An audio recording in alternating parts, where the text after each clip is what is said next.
मॅनेजमेंटचा Monday, futuristic approach.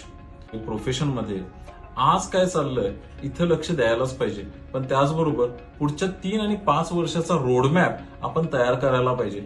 वेगवेगळ्या गोष्टी बदलत आहेत, कॉम्पिटिशन बदलेल, टेक्नॉलॉजी बदलेल, लोकांचे चॉईसेस बदलतील आणि त्या पद्धतीनं आपल्या व्यवसायामध्ये काय चेंज आपल्याला करायला पाहिजे हे आत्तापासूनच जर आपण प्रिपेअर केलं तर येत्या काळामध्ये आपण कायमच बाकीच्यांच्या पेक्षा 2 पावलं पुढे असू. हे एक टूल असं आहे फ्युचरिस्टिक अप्रोच ज्याला मी म्हणतो, की ज्यामुळं आपण कायमच एक व्हिज्युअलायझेशनच्या दुनियेमध्ये राहतो की ओके, मला 3 वर्षानंतर माझा व्यवसाय कसा बघायचा आहे, 5 वर्षानंतर माझा व्यवसाय कसा बघायचा आहे. आणि this is actually thinking ahead of time. आणि हे प्रत्येकानं आपल्या व्यवसायामध्ये वापरावं. आणि मला खात्री आहे असं केल्यामुळं त्या 3-5 वर्षामध्ये तुम्ही बघाल की तुमच्या व्यवसायामध्ये एक पॅराडाइम शिफ्ट तुम्हाला झालेलं दिसेल.